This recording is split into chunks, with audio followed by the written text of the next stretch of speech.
Today's question is, hey Todd, I've heard you say that you do debriefs on your boot camps. What exactly is that and why do you do them? That's a great question, and actually a really good one for actually getting better at game. So quickly, let me explain what we do on boot camp and then what a debrief is. So basically, boot camp is my live in-person program. I'm taking guys out in the field, winging with you, gaming with you. You see me doing game right in front of you. I watch every set you're doing. And then at the end of the night, oftentimes we'll sit down and we'll go over what happened that night. Sometimes if you're taking girls home, we'll end up doing it the next day.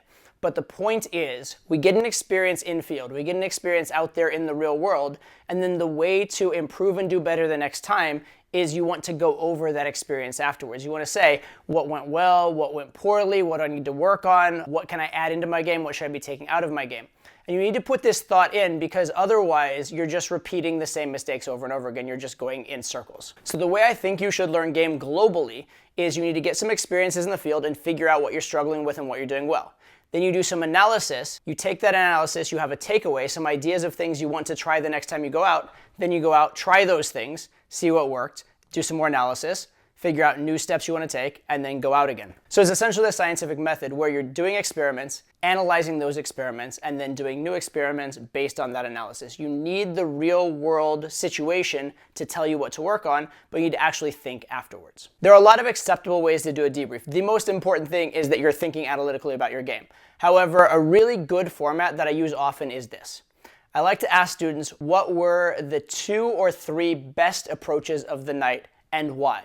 And by the way, best approach doesn't always mean it went the best. So if a guy is working on approach anxiety and there was a really hot girl he was scared to approach and he went and did it, even if the approach itself didn't go well, that may have been the best approach for him because it was the best example of him handling his sticking point. Or maybe a guy has been really timid and shy and not making it man to woman, and he had a situation where he made it man to woman. Turns out the girl had a boyfriend legitimately and it was never going to go anywhere. But the fact that he handled his sticking point and did what he needed to do might actually make that the best set. So it's not always the set that went the best, although it oftentimes will be. But what are your 2 or 3 best approaches? What are your 2 best interactions and why? The next question I typically ask a student on a boot camp is, what were your 2 to 3 biggest challenges and why?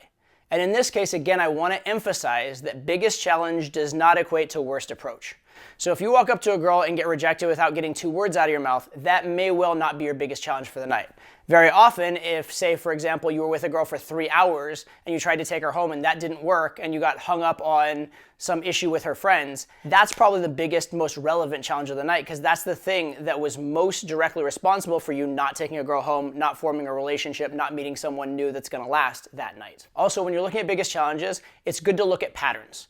So if you're getting to a certain point in your interactions over and over again and getting stuck there, that's one of the absolute best things to notice and one of the absolute best things to work on in game. And during the bootcamp debrief, I'm asking the student these questions, but then as we're going through it, we actually do discuss them, right? So he says, this is my best set, and we'll get into a discussion of the set. We'll say, okay, did you do this thing? Did this thing happen? Do you remember when this happened? Do you remember how you did this? Do you remember how she responded?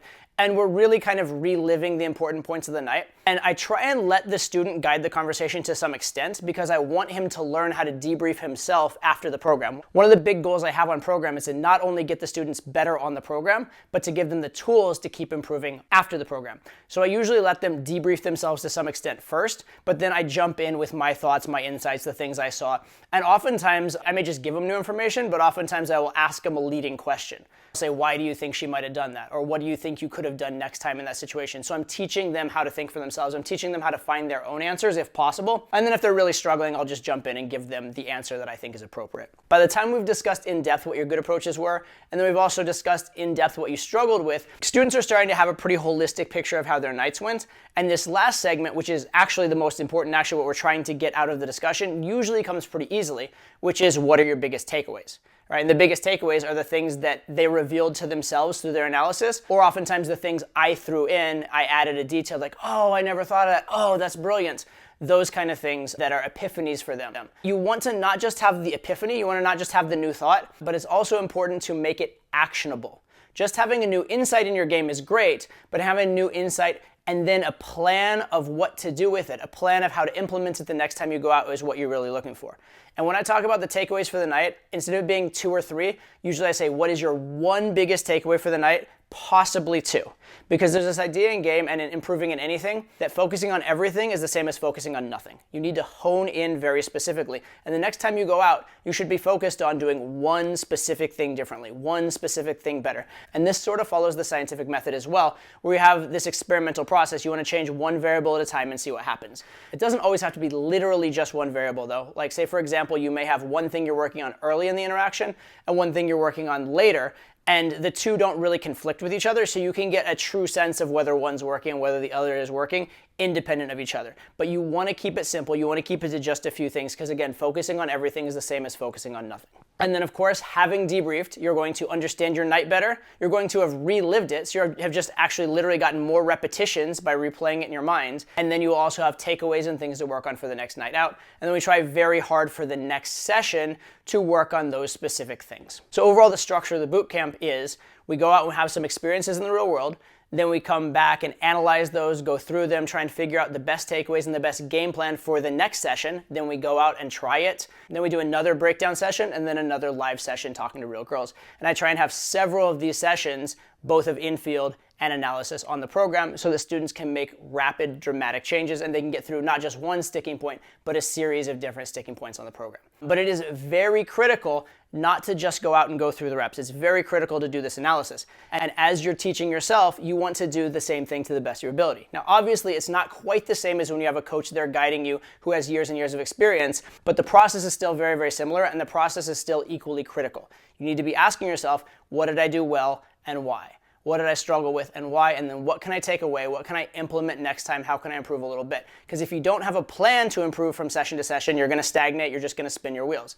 If you do have a structured way of improving, even if you're only improving 1% each time you go out, that 1% compounds very quickly and you will find that your game becomes exponentially better very, very rapidly. So thanks for the question. I do think debriefing is one of the absolute most critical things in game that a lot of guys don't do. So please start implementing it. Let me know your results. Let me know your comments below, and I'll see you in the next video.